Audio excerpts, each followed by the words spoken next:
weekend. Like, time to hang out with kids and be present with them and spend intentional time with them. So let's run through our mindset real quick, and then quick concept, quick kind of shift in perspective, and I'll let you be on your way. So say this with me: I am the only one who can fulfill the father role that I have. So I choose to do it well.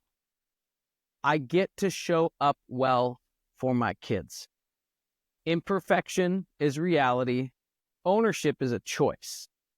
Today is brand new, so is tomorrow. I am wholly loved, so I will love wholly. Have you ever thought about how patient you might be, hopefully, training adults in your work? Like, if you've ever trained someone who's new on the job, right? They've never done it before. They have some experience in some of the skills, but you need to teach them a brand new thing. They know nothing about it, and they're coming into it. All the best trainers in the world and all the best trainers of trainers talk about the patience that you need to have with these people, setting healthy expectations and boundaries and metrics and markers. And there's a path to growth. There's a path to training. Like, companies pay millions of dollars to have good training programs so that they can get their new employees onboarded and move through that training process. We have these expectations on employees that are pretty low. We're like, hey, you've never done this before. We want to teach you, but we probably are going to have to repeat ourselves. We're probably going to have to try things a few different ways, a few different times in order for it to stick with you. And then once it's stuck, great. Let's think about that with our kids. They're learning new skills every day that they've never done before. They know nothing about it, whether it's like walking, talking, eating, pouring a glass of milk, like all these things that our kids have never done before, they're learning, right? They know nothing about it. Do we have metrics? Do we have a process that we run them through? Do we have a way of measuring and a goal and a track? No, not most of us. Some of us are just like, pour the milk, like, do it, or I'll do it for you so it doesn't make a mess and then I have to clean it up, right?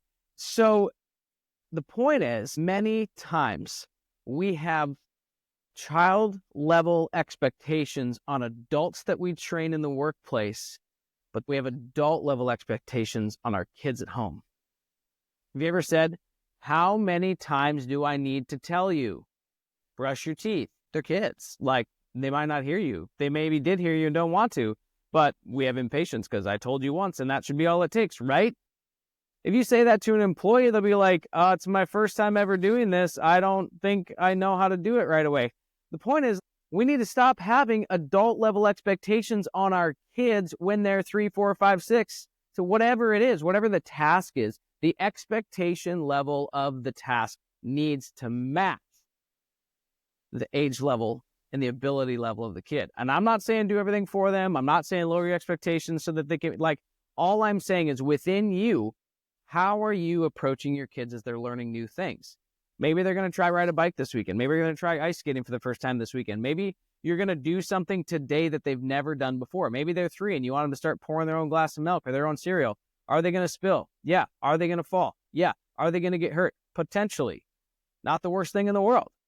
Allow them to fail. Be alongside them like you would an adult in the workplace and learn through the failure with joy, with like excitement that they're learning something new. Instead of getting frustrated and impatient with our kids when they're doing new things, we need to take a deep breath, regulate our own emotions, and allow them to fail. Allow them to move into the skill with joy.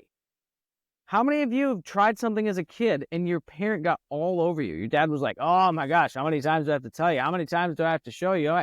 And it's so debilitating and shame-filled versus someone who's going to cheer you on, going to challenge you to try new things that you've never done before and be alongside you for the ride.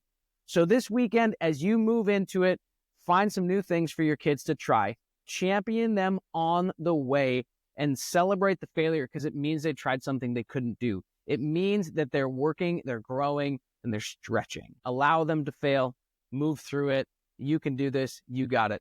Be the dad your kids need. Thanks for showing up for our Saturday short. We'll see you next time.